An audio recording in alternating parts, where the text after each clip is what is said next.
Olá, sejam bem-vindos à disciplina de Gerência de Projetos. Na aula de hoje, nós vamos ver um pouco mais de profundidade uma das áreas muito importantes do gerenciamento de projetos.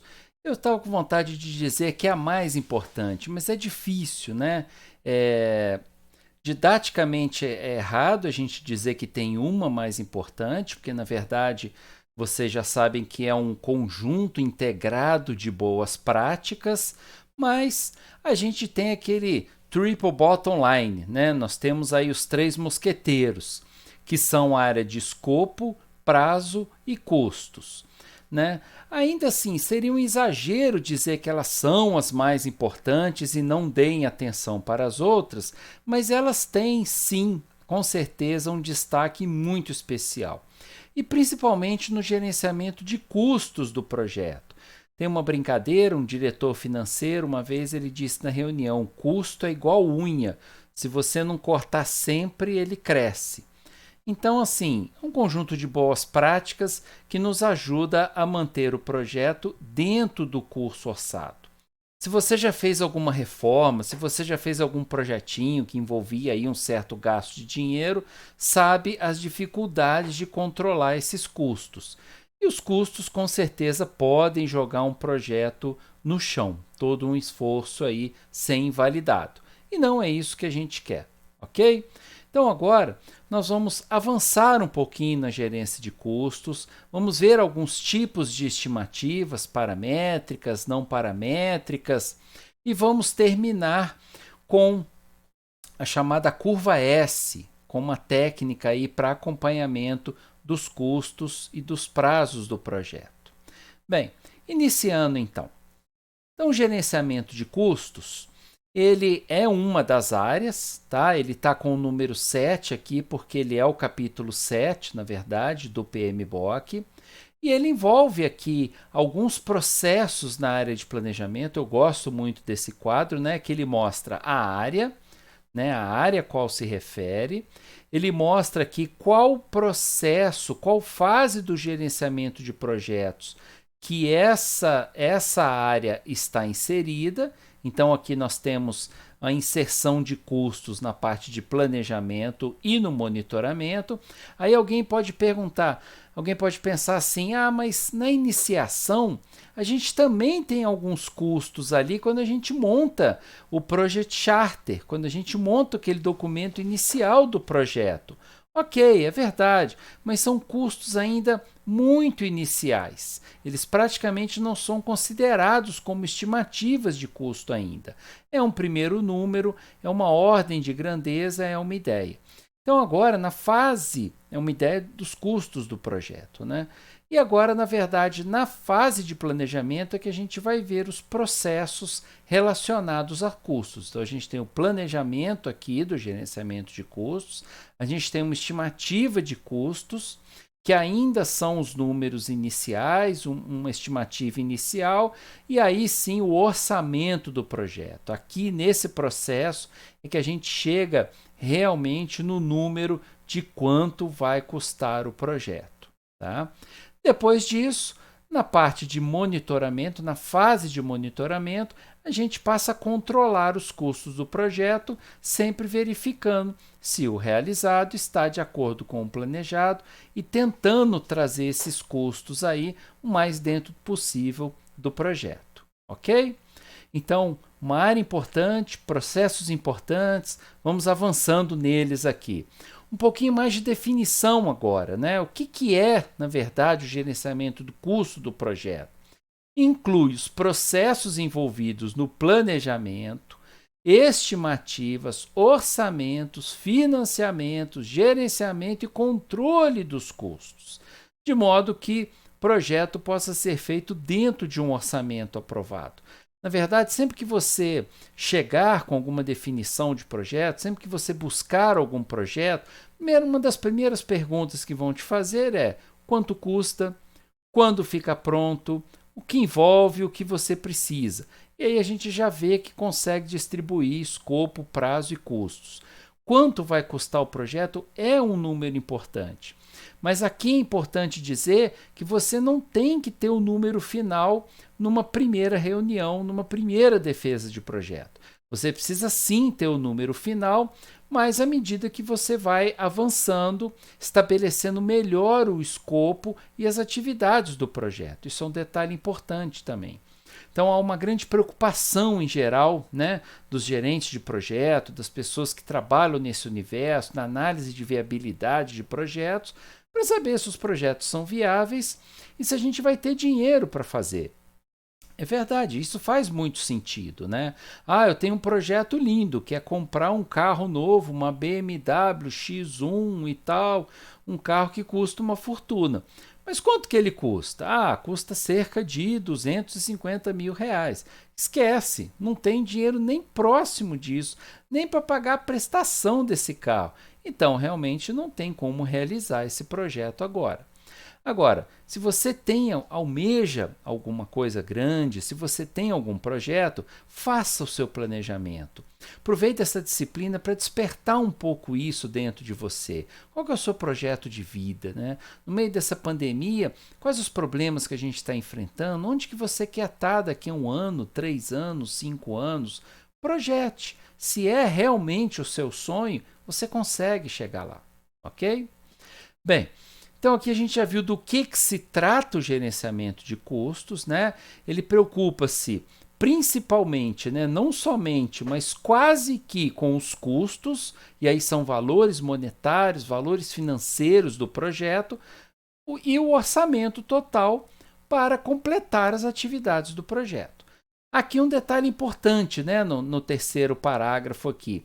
A gente também precisa considerar o efeito das decisões do uso recorrente na manutenção e no suporte do resultado do projeto. Tá?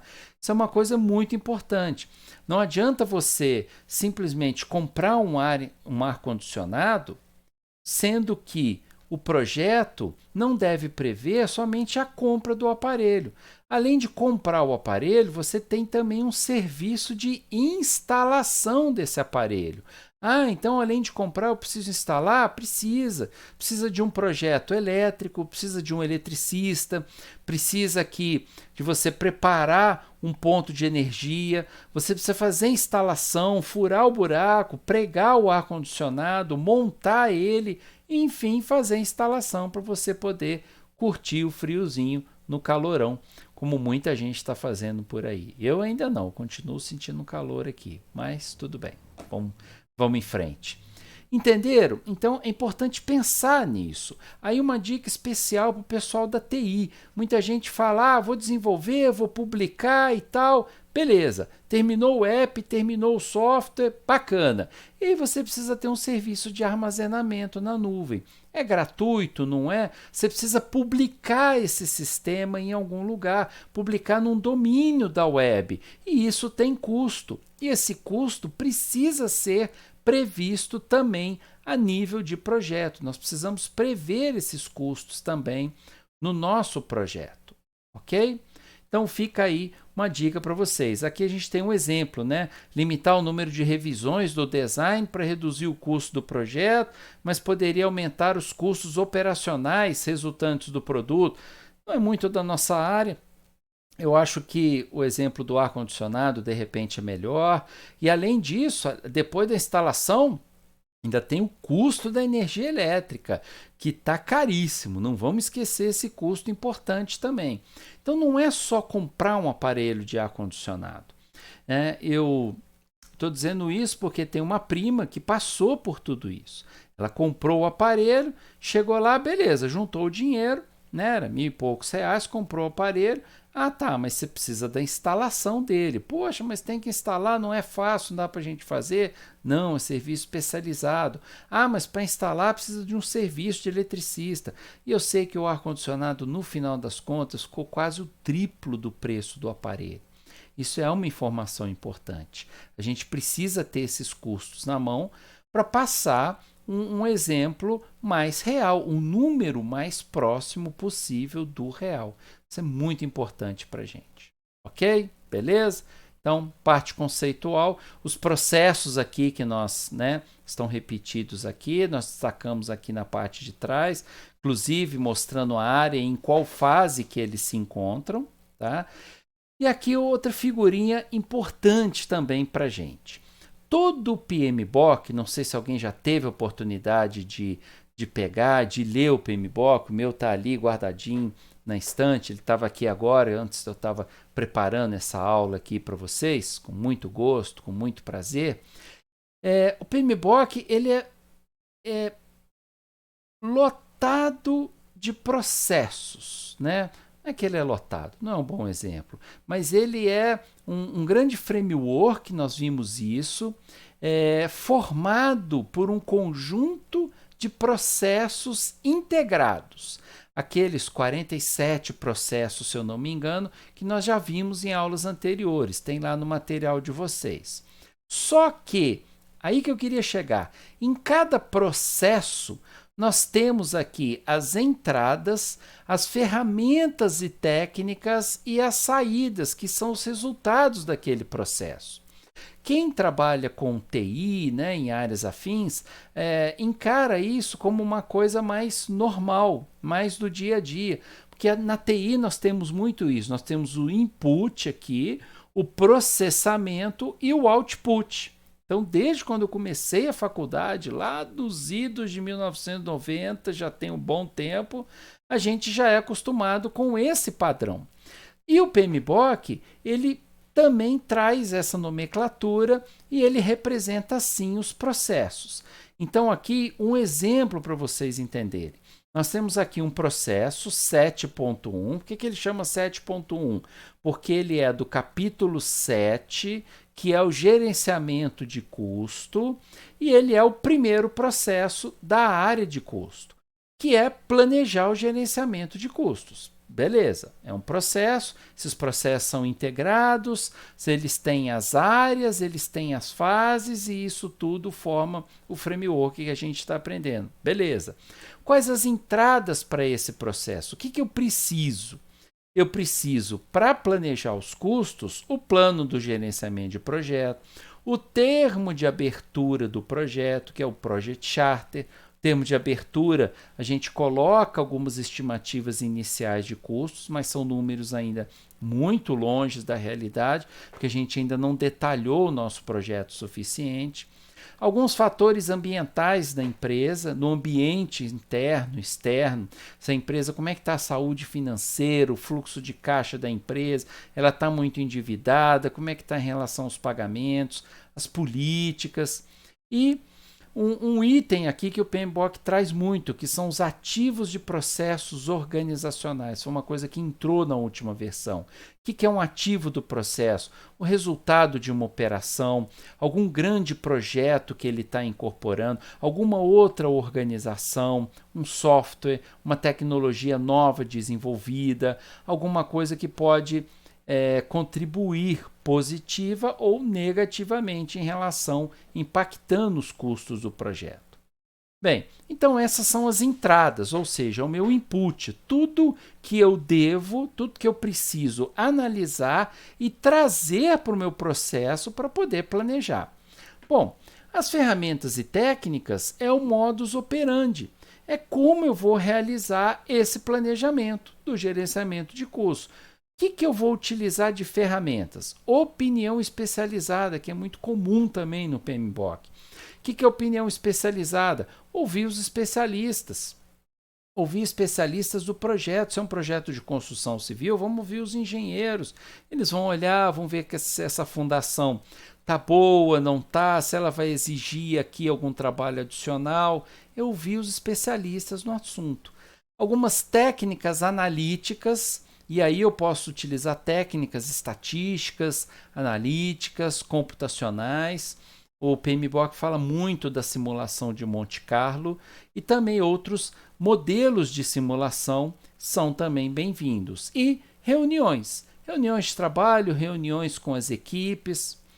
E com isso tudo, fazendo reuniões, adotando modelos estatísticos computacionais e ouvindo a opinião de quem tem experiência e conhece no assunto, olha só, eu estou me cercando aqui das melhores ferramentas para poder planejar o gerenciamento de custos.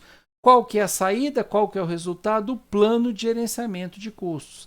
Lembra que nós comentamos que o plano do projeto é um grande livro formado por livros menores, que são os planos de gerenciamento de cada uma das etapas? Na verdade, o plano de gerenciamento não tem só o custo, mas ele tem a forma como os custos vão ser organizados, como eles vão ser conduzidos durante o projeto. Quem aprova, quem decide, quem pode fazer o orçamento, quem assina a nota, quem pode contratar, quem pode realizar pagamentos e como isso vai ser feito. Estão vendo o nível de detalhe e organização que a gente precisa ter no nosso projeto? Não é simplesmente contratar um pedreiro e perguntar para ele, vou fazer uma reforma na minha casa. Contrato o pedreiro, falo, e agora? O que você precisa? Vai me falando assim. Não é dessa forma que a gente deve administrar. A gente precisa fazer um plano e esse plano precisa ser conduzido com rigor e controle, ok? Bem, então é um exemplo do processo e de como o processo é gerenciado, né? Aqui um pouco do planejamento dos custos, né? A parte de planejamento dos custos, que é o processo que estabelece políticas, procedimentos, a documentação, o gerenciamento, tudo isso que eu acabei de falar para vocês. É a forma como os custos vão ser gerenciados. Não é só o valor, mas a forma como esse valor vai ser atingido. Em que momento que eu vou ter determinados pagamentos, como e para quem esses pagamentos vão ser realizados. Ele é extremamente importante no nosso projeto. E aqui nós chegamos em alguns conceitos importantíssimos para nós. Eu não sei se todos já fizeram alguma disciplina relacionada a custos, por isso eu trago aqui alguns conceitos importantes para nós. Primeiro, custos diretos e custos indiretos. Custo direto é injeção na veia, é o custo direto com recursos, bens e serviços, custos diretos do meu projeto, é uma relação direta com ele. Por exemplo, eu estou fabricando aqui celular, então tem um custo de matéria-prima, eu tenho que contratar placa, acabamento, bateria, software, custo direto. Para eu fabricar o celular, eu tenho esse custo, entenderam? Normalmente vem preço de mão de obra, depois dêem uma olhada com carinho aqui nesse nosso material. Inclusive, ele está disponível lá na aba de materiais didáticos. Tem lá todo o material completinho. É só vocês baixarem, depois acompanharem aqui com as nossas aulas. Materiais, contratos, custo de suporte. Então, tudo que tem uma relação direta com o projeto. Esses são custos diretos. Eu vou construir alguma coisa, eu tenho aquele custo. Eu vou fazer uma reforma na minha casa. Eu tenho custo com mão de obra, eu preciso contratar pedreiro, eu preciso contratar material, preciso comprar material elétrico, material hidráulico, cimento, areia, custos diretos, beleza? Custos indiretos são computados com uma base no percentual ou com algum fator equitativo. Custo de benefícios de RH que não contribui diretamente para o projeto. Eu tenho o salário das pessoas que podem ser custos diretos, mas benefícios dessas pessoas, pagamentos, né, de bônus, férias, adicionais, despesas gerais, aluguel do espaço. Eu tenho um espaço que eu estou alugado, né, que eu tenho ele alugado, um coworking, um espaço para poder realizar aqui uma reunião ou manter um ponto de apoio para o projeto. Despesas gerais administrativas, custos de administração, energia, aluguel, telefone. Então, são custos que têm uma base. Normalmente, eles existem, mas eles não são diretamente sob responsabilidade do projeto. Beleza? Custos diretos, custos indiretos.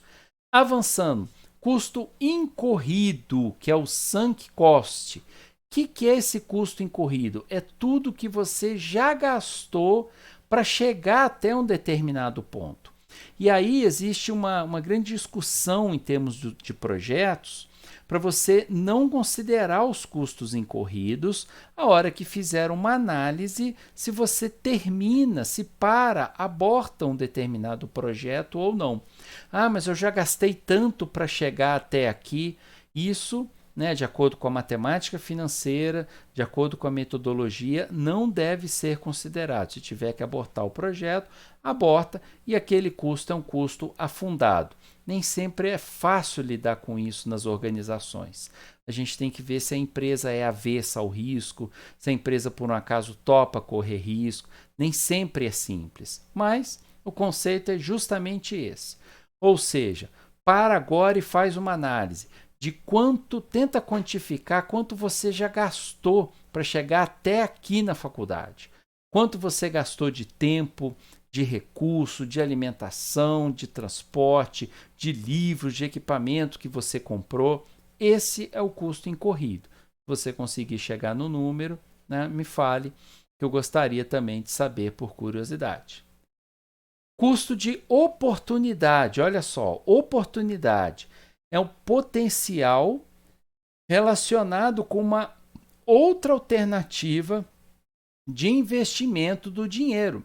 Então, custo de oportunidade é o seguinte: se eu, ao invés de fazer uma reforma na minha casa, se eu investir e comprar, por exemplo, se eu trocar de carro, é um custo de oportunidade, é um custo potencial. Tem uma oportunidade, apareceu uma oportunidade para eu trocar de carro. E eu vou decidir se eu mantenho a reforma em casa ou se eu faço a troca do carro. Basicamente isso. E outra coisa importantíssima para a gente: custos fixos e custos variáveis. Esse aqui deem, por favor, uma especial atenção. Custo fixo é o custo que não varia de acordo com o número de unidades produzidas. Vamos voltar ao nosso exemplo aqui do celular. Custo fixo: se eu produzir um celular ou se eu produzir 1000, eu vou ter exatamente o mesmo custo. Tá? Bom, o custo de estar aqui, o custo de estar gravando uma aula. Se eu fizer uma aula ou... Opa, só um minutinho aqui, por favor. Desculpem, vamos voltar aqui. Bem, se eu fizer aqui o meu custo de produzir um celular ou custo de produzir 100 unidades, 150, é exatamente o mesmo. Então, isso é o que a gente chama de custo fixo. Não varia de acordo com as unidades produzidas. O custo variável é o que varia de acordo com unidades produzidas. Por exemplo, a placa-mãe. Se eu produzir um celular, eu vou gastar uma placa-mãe. Estou chutando aqui, R$100. Se eu produzir 10 celulares, são 10 placas-mães. Então, esse custo é variável. Mas, poxa, o que seria um custo fixo? O custo, por exemplo, de uma planta. O custo do aluguel do espaço, por exemplo. Eu vou fazer uma fábrica de alguma coisa e eu vou alugar um galpão para isso. Se eu aluguei o galpão, produzindo ou não produzindo, o aluguel está lá correndo, não quer nem saber. Mês que vem o locatário pegar o dinheiro dele, não interessa o quanto você produziu. Ah, esse é um custo fixo, então, que eu vou ter. Ok? E o custo variável, de acordo com o que você produziu.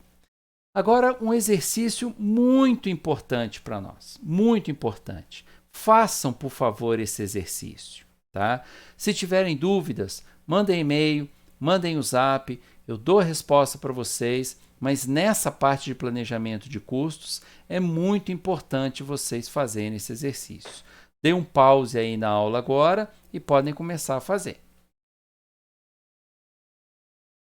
Bem, continuando então, espero que tenham feito, que tenham se esforçado para fazer. Qualquer dúvida, podem mandar mensagem que a gente retorna e responde. Bom, então nós fechamos com isso a parte de planejamento dos custos. Agora a gente entra no gerenciamento do custo. Olha só a quantidade de itens, de elementos que aparecem aqui como entrada, como ferramenta e como saída. Olha só, ferramentas e técnicas, então, muito mais elementos aqui, muito mais coisas. Então, É isso, eu tenho aqui a estimativa dos custos. Agora não é mais aquela ordem de grandeza, aquele número que a gente coloca lá, mais ou menos, eu tenho uma ideia. Agora a gente precisa destrinchar os nossos custos, tá? Por isso, uma quantidade significativa aqui de ferramentas e técnicas. Deem uma olhada nisso, deem uma olhada nessas entradas, nessas ferramentas e nessas saídas. O PMBOK explica cada uma delas em detalhado, por isso que ele é um body of knowledge, por isso que ele é uma base muito sólida e muito ampla, tá? Bem, aqui tipos de estimativas de projeto, né? A gente começou a dizer que tivemos lá um primeiro número, né, no termo de abertura, mas agora é hora da gente refinar esse número. E aí eu tenho algumas estimativas possíveis, né, que eu posso utilizar. Primeiro, uma ordem de magnitude, uma ordem de grandeza. É uma estimativa inicial, sem grandes informações. Olha como é que ela varia, de menos 25% a mais 75%. Ela pode quase que dobrar, então. Se você fez uma iniciativa aí de, né, uma estimativa inicial, uma ordem de R$100 mil para o projeto, ela pode chegar até 175 mil. Tá? Dificilmente ela varia para menos, mas ela pode variar muito para mais. É o primeiro número que a gente trabalha. Depois da ordem de magnitude, a gente já caminha para o orçamento, que é uma estimativa com nível de detalhe maior. A gente já está detalhando um pouco mais aqui o nosso projeto. Olha só como é que já varia bem menos, de menos 10 a mais 25. Então, eu estou utilizando, inclusive, para aprovação do projeto. Já é um número ali muito mais próximo do real. E a definitiva, essa é o número, olha só, cravado na pedra, menos 5 a mais 10%. Então, eu tenho tipos diferentes de estimativas, mas são estimativas. Tomem cuidado, não é sair chutando qualquer número, não. Faça um mínimo trabalho para você chegar em um número aproximado. Poxa, como é que eu chego nesse número aproximado? Aí é que vem algumas técnicas que podem ser utilizadas. Estimativa análoga. O que é análoga? Olha só, eu já construí um prédio de tantos andares, com uma certa metragem, um certo nível de acabamento, e preciso orçar outro prédio bem parecido. Eu posso utilizar uma estimativa análoga, uma estimativa parecida. Nós já fizemos alguma vez esse tipo de construção? Já. Quanto que a gente gastou para fazer um prédio desse? Sei lá, 2,5 milhões. Então, eu sei que esse vai ser algo em torno de 2,5 milhões. Eu posso utilizar isso para eu começar a estimar os custos. Outra forma também é determinar os valores de custo dos recursos. Então, a estimativa análoga, que é a primeira, é um pacotão. Eu vejo quanto que eu gastei para fazer isso aqui que é parecido. Gastei tanto, vou utilizar aquele número. Agora, os valores de custos, olha só, eles já são mais refinados. Por quê?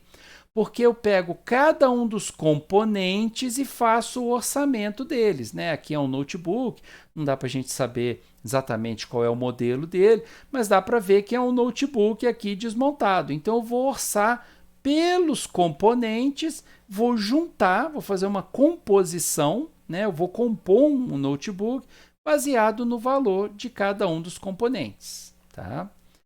Eu posso fazer também uma estimativa bottom-up, ou seja, eu pego aqui, o que é isso? O que é isso? Já lembrando aulas anteriores, é o quê? É uma EAP, é uma estrutura analítica do projeto. Olha só a relação entre a estrutura analítica e os custos. A estrutura analítica, ela nos dá as atividades, os pacotes aqui de trabalhos. Eu posso orçar cada um dos pacotes de trabalho, aí já não são mais componentes de um produto, já é uma divisão do projeto, tá? E eu orço pelos pacotes de trabalho. Faço de baixo para cima, né? Bottom up. Eu venho aqui, orço cada um dos pacotes e depois eu tenho também um valor geral. Estimativa paramétrica, ou seja, utiliza um parâmetro. O pessoal que faz disciplina de qualidade de software aí vê alguns parâmetros para a gente identificar esforço e tamanho de sistemas, né? Nesse caso aqui, olha só, custos básicos da construção civil. Quanto custa para mim fazer uma casa? Ah, já tem alguns valores padrão. Um padrão alto, um padrão baixo, mais simples ou um padrão normal? Padrão normal já tem o custo por metro quadrado, 1.150. Uma casa de 100 metros quadrados, né, que é uma casa boa, uma casa grande, vamos lá, multiplica isso por 100 aqui, ó, 115 mil. Tá? É por aí. Eu utilizo um parâmetro, uma estimativa, e com aquele parâmetro eu aplico uma fórmula, consigo chegar aí nos valores. Tá? Aí varia de acordo com o tipo de acabamento, né? Se você quer torneira de plástico, se você quer uma torneira de metal ou uma torneira cromada, né? E aí vai variando. Beleza? Aqui só um exemplo da estimativa paramétrica. Existem aqui alguns softwares específicos, né, de gerenciamento de projetos. Aqui alguns exemplos voltados para a construção civil, né, onde a gente fala muito, é um dos grandes clientes do gerenciamento de projetos. Uma das áreas que mais utiliza é construção civil, TI, telecom, oil and gas, né, petróleo, e tem mais uma que eu esqueci agora de cabeça, mas são essas áreas que mais gerenciam. E eu tenho aqui softwares que são específicos também. E análise de proposta do fornecedor também é uma outra forma para relacionar custos, para estimar custos. Peço uma proposta, ó, quero construir um prédio, passo as especificações para ele, me faz uma proposta. A partir daquela proposta eu tenho uma estimativa também de quanto vai custar, né? Eu terceirizo, na verdade, a elaboração dessa estimativa. Alguém está fazendo essa estimativa para mim. Ok, gente? Beleza? Bem, por enquanto é isso. Revejam os conceitos, façam o exercício. Um grande abraço. Até o próximo encontro. Tá? No momento a gente para por aqui. Na próxima aula a gente segue avançando. Um grande abraço e muito obrigado.